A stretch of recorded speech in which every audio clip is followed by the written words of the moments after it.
Yo, what up, Street Talks? Eric Kim. Alright, so why the body?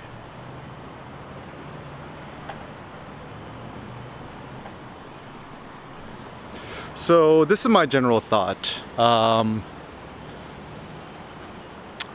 For most of humanity,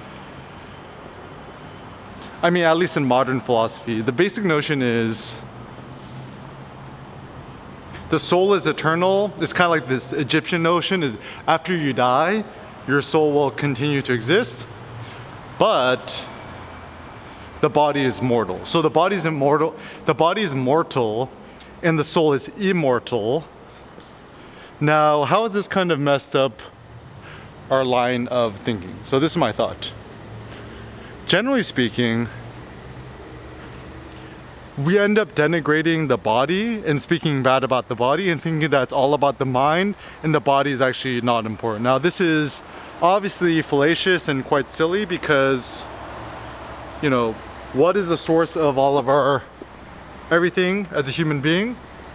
It's our body, right? It's like within this hand, this head, this 3D thing, this body, these legs, my feet.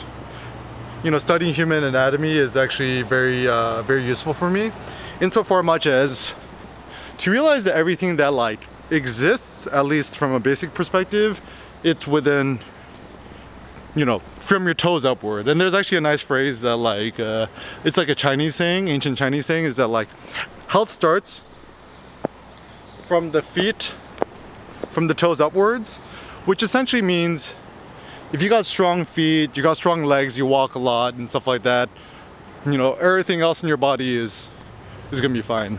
Now, Western philosophy, is opposite, right? Is that like, it starts from the head and goes downwards. Now, who kind of messed up philosophy for us? It was probably Socrates who kind of like fucked it up a little bit for us because, you know, he was essentially like, you know, the reason, logic, the mind is the most supreme important thing. And then, you know, Plato followed in his footsteps and he kind of bastardized him a bit. And then even like, I think it was like, it might have been Augustine, I think, who was really into Plato too. So even a lot of modern Christianity, at least insofar much as we understand it, is actually kind of comes from like Plato and Platonism. And so essentially, almost all of modern philosophy, it's anti-body, it's pro-mind.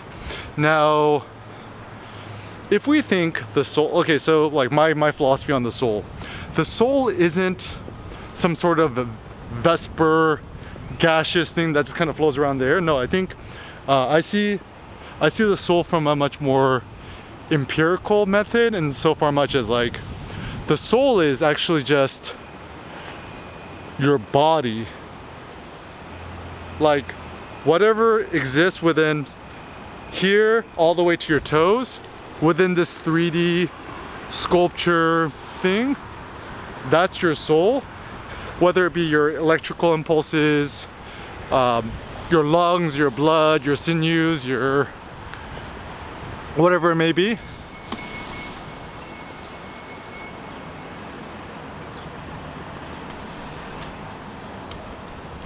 And so, to me, this is very important because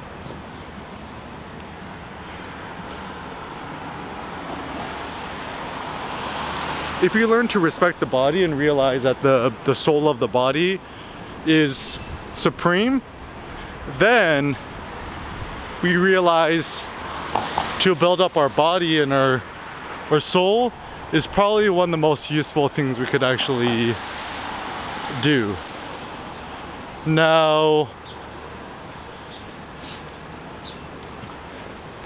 generally speaking, I think it's considered bad manners to be obsessed with your body, but it's okay to be obsessed with your mind and spirituality and religion. So I'm like, yo, why this buy? This kind of makes no sense. And also, just on a totally unrelated note, it's considered morally abhorsive or repulsive or bad to sell your body, like physical bodily prostitution, whether that be your mouth, your earlobes, your nose, your anus, your vagina, or whatever it may be. but it's okay to prostitute your mind. Like if you're working a job that you personally hate in order to make a lot of money, isn't that the same as prostitution? I don't know, but anyways, so like to prostitute your mind, your body, you know, frankly speaking, from a moralistic perspective, I don't think it's really that big of a deal. But what I just think is that there just needs to be some sort of like, I think like consistency in terms of what we believe in and stuff like that. And there needs to be some sort of symmetry or some sort of coherence or some sort of like kind of logic behind all of this. Now, if you think that everything originates in your body, then that means that you don't disrespect your body. So, you know, people like talk about like psychology, mental therapy, mental health and stuff like that. Very rarely do people actually talk about physical health, bodily health and stuff like that, because I truly do believe that, I mean, I can't say all, but let's say 80% of, you know, mental health problems actually originate somewhere in the body. So for example, my dad had lots of mental health issues growing up, and it's because he had really poor like physical health. The guy never left the house, never walked, never exercised. All he would do is smoke cigarettes, you know, stuff like that, eat really bad foods. He was in really poor physical shape, and so obviously he's gonna develop some sort of like mental abnormalities. And so for me, even like when I spend all day at home and I don't move or walk or do none, I also do get like some sort of like mental issues myself too. So, but then the more I walk, I go out, get some fresh air, I just kind of look around and stuff like that, I'm in a much better mood. So generally speaking, in my life, my personal goal is for me to maximize my body, my mind, my soul, my being, my artistic production, my everything production. And it seems like the best way to do that is start with the body and let everything else figure out itself.